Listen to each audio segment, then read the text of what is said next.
The NJCAA tips off tomorrow, and I feel like I want to do a podcast with a district that has been near and dear to my heart, at least for the last 3 years. I just hope to shine a light on these teams as they all compete for the toughest district in the country, as my coach would say. With that being said, we will jump into the season recap / season preview of District 16, as I know it, or as what it's known today, the Central District. Now, this is a 10-team district. It used to be 11 when I was involved in it. Now it's down to 10.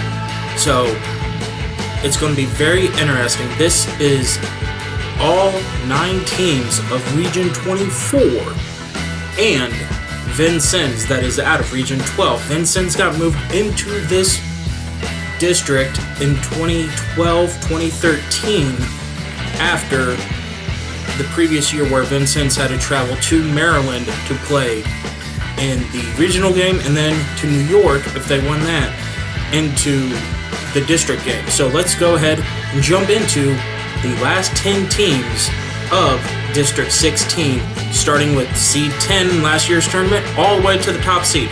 Let's jump into it. Let's go ahead and jump into it. We're starting with the 10th seeded Lewis and Clark Trailblazers. Lewis and Clark finished 8-21 last year, 2-16 in the district. They lost to Swick in the quarterfinals of the district tournament, 73-72, but beating Lakeland in a surprising upset, the 10-17 matchup. They beat the 7-seeded Lakers to get into INA. The Blazers averaged 68.7 points last year in 26 games. Now, you notice how I said they're 8-21. They only put 26 games on the NJCAA website, and that's the only stats that I could find. These Blazers were young, though. They will bring back the entire team that were freshmen, only losing 3 players. And they will open up this season against Missouri Baptist on November 4th. Good luck to the Lewis and Clark Trailblazers. We talked about the Blazers. Now let's jump into the 9th seed, the Olney Central Blue Knights. The Knights finished last year 13-17, 4-14 in the district. The Knights lost to Kaskaskia in the first round of the district tournament that was held on Kaskaskia's court, 68-65. In 30 games, the Knights averaged 78.7 points per game. That's pretty good, but the record didn't show it. Olney brings in a whole new roster to the 22-23 season under new head coach Jim Glash. It's going to be interesting because Glash actually coached the Knights previously. So let's see what he has learned as he spent last year as an assistant coach under Coach Todd Franklin and the Vincennes Trailblazers. The Knights will open the dungeon against Three Rivers on November 1st and Indiana Elite Prep on November 5th. Good luck, Coach Glash and the Blue Knights of Olney Central. We talked about Blue Knights. Now let's see their opponent, the Kaskaskia Blue Devils. The Blue Devils finished 18-11, 8-10, good for the 8th seed in the tournament. As I mentioned, they beat the Blue Knights. They lost to John A. Logan in the quarterfinals, 83-69. They averaged 75.7 points per game last year in their 29 games. Coach Hancock brings back Jalen Petty, Jackson Herr, Tyrone Smith, Emmanuel Prosper, and Dre Scott for the Blue Devils. The Blue Devils will have 3 games to open up this season. First, at Missouri Baptist on November 2nd. Then, they will host Oakland City on November 4th and Blackburn College Saturday, November 5th. Good luck, Coach Hancock and the Blue Devils of Kaskaskia. The 7th seed of the tournament last year with a 16-15 and the first 9-9 record were the Lakeland Lakers. The Lakers lost to Lewis and Clark in that first tournament game, 99-93, as I mentioned earlier. The Lakers were a high-flying team. They averaged 81.9 points per game in their 31 games. They bring back Yassan Hassan, Amar Kudrak, Arnardo Camucho, Dallas Cox, Johnny Close return all for the Lakers. So they should They have a good group returning. It's going to be interesting to see if they can match that 81.9 points that they had last year. They open up with only one game on November 4th, and that is against Southeastern Illinois College. The sixth seed in this last year's tournament were the Vincennes Trailblazers. They finished the district record with a record of 9-9, 12-19 overall. They lost to Shawnee in the quarterfinals 66-55, finishing Coach Franklin's first losing seasons since he took the reins in the 2010-2011 season. In 31 games, the Trailblazers only scored a measly 60.5 points per game. Really a down year for Coach Franklin and those Blazers. VU returns Shiloh Jackson, Trenton Johnson, DeAndre Cedar, and Devon White. So Coach Franklin has a group that he has had in Shiloh for 3 years now. Let's see if he's able to get something out of him this year. And Shiloh's been improving all the time. Vincennes opens up this week against Kankakee on November 1st. Then they'll play Malcolm X in the Kiwanis Classic on November 4th and wrap up the weekend against Columbia State on November 5th. Again, those last two games are a part of the annual Kiwanis Classic held at the VU PE complex. Good luck, Coach Franklin and the Blazers. The last team to finish 9-9 in the district standings also finished 14-14 in the regular season, and that is the Lincoln Trail Statesmen. The Statesmen lost to Wabash Valley in the quarterfinals of the district tournament. A close one, 64-62, finishing off a 3-game losing streak to end their year. They scored 67 points per game in their 28 games last year, so the Statesmen, like the Blazers, are going to have to figure out a way to score more points while keeping that tough defense that both teams are known for. Returners for them for last year are Connor Tucker, De'Alande Brown, Malik Reese, Jesse Lester, Clint Wycliffe Jr., and Greg Jennings. They traveled Kentucky to take on the Lions of EMCC, Eastern Mississippi Community College, on November 5th, and then Kahoma Community College on November 6th. And that is part of the Griffin Sports Elite Classic that is held in Kentucky. Good luck to the Statesmen on this year. The fourth seed in the tournament finished with a record of 19-12, 10-8 in the district, and they are the Warriors of Wabash Valley College. They made it to the semifinals, losing to Logan 83-51 in 31 games last year. They averaged 76.4 points per game. So Coach Carpenter had them going. Coach Carpenter is no longer there. It's going to be a new coach. So let's see if he has been able to take what Coach Carp did to rebuild that program and keep it going. As the Warriors return Gary Clay, Jacoby Hetty, Kenton Wright, Deshaun Nettles, and Simon Wilson for the Warriors. The Warriors also played 3 games in their opening week, as we've seen a couple different times this year.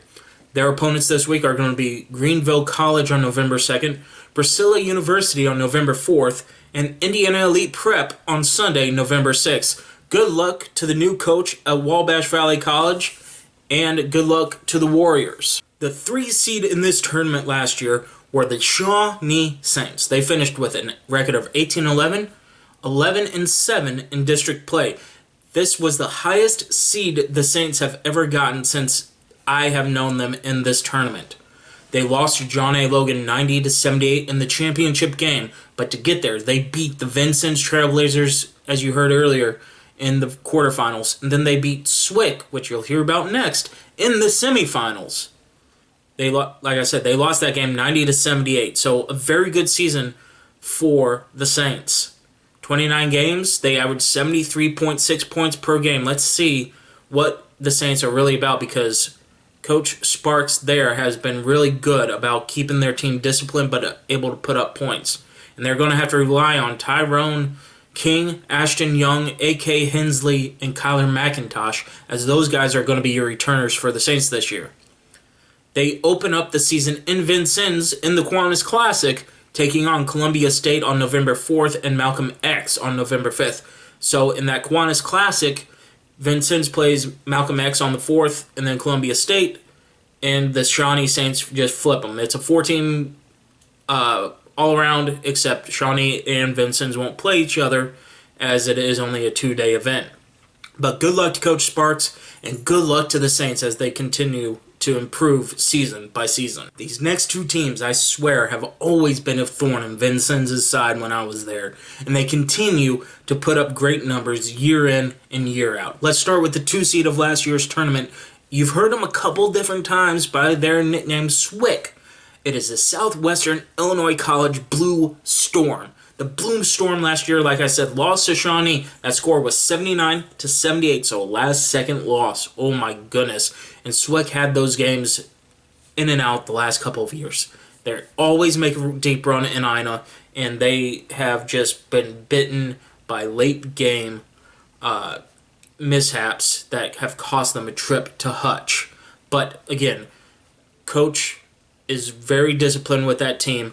And in 32 games, they averaged 74.3 points per game. So it's going to be very interesting to see how these guys rebound. And maybe they can finally get over that hurdle and get to Hutch this year.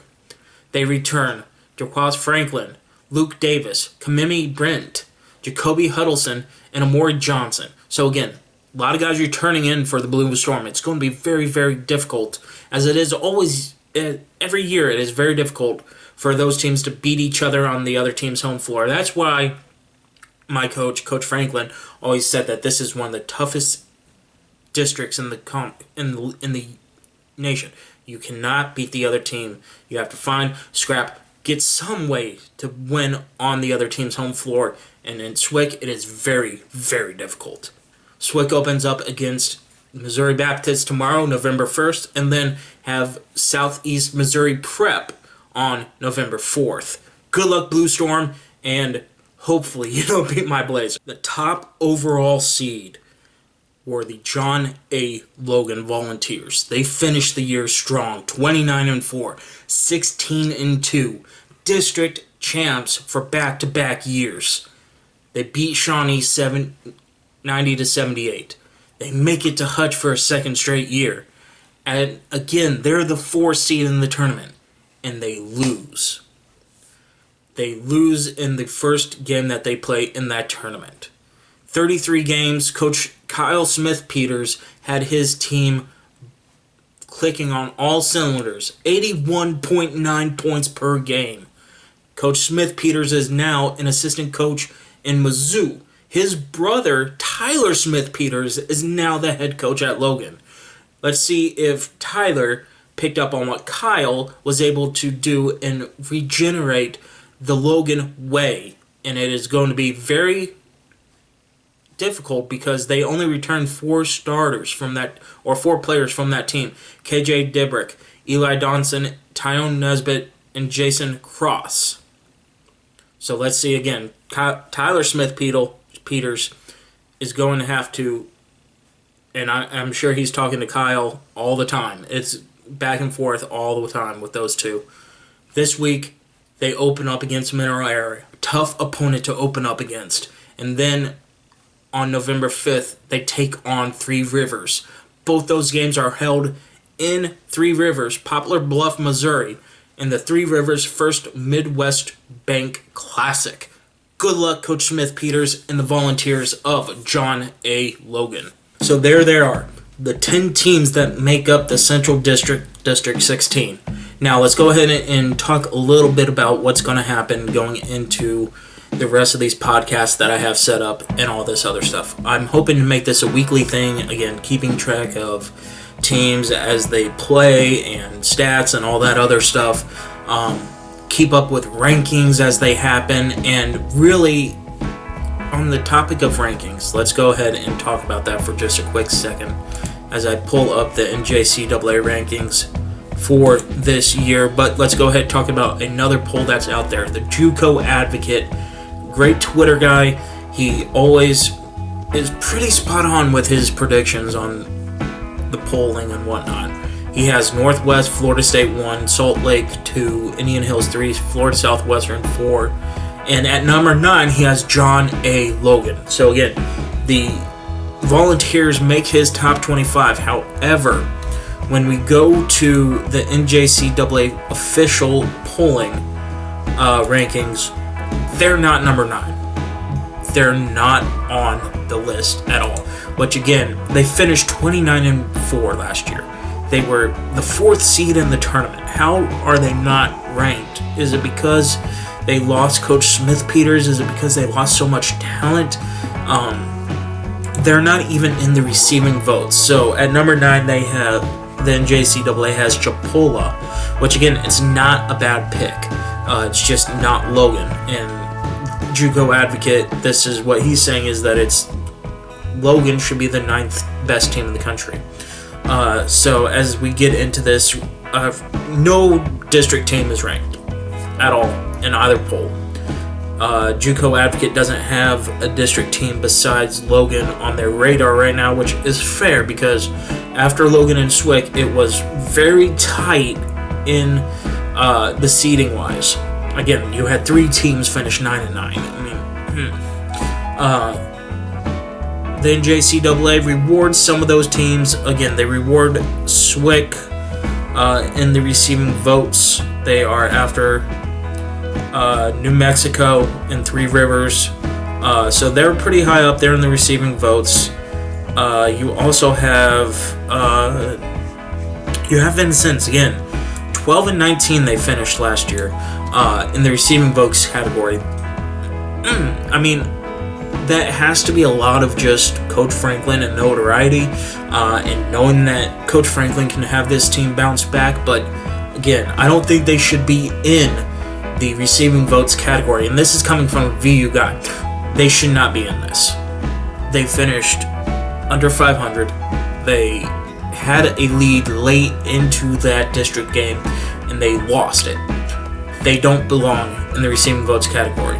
They should be where Logan is, which is not even mentioned in the receiving votes category. Same with Olney Central. You finish under 500. You finish 4-14. Maybe it's because you're getting an old coach back.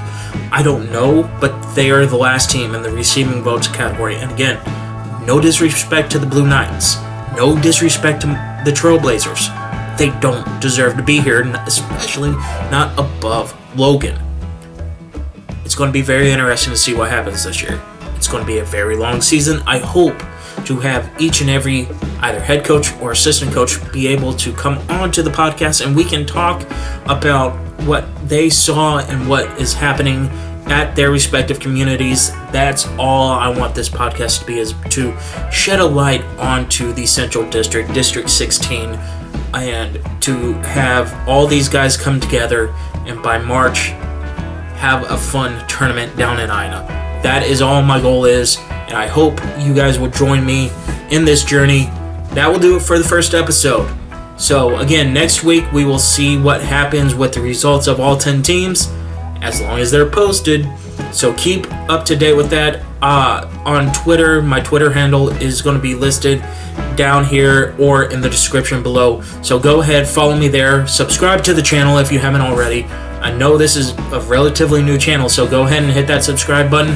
I really appreciate it, and let's go ahead and enjoy some of the best basketball in JUCO basketball. Thank you guys, and I will see you next time.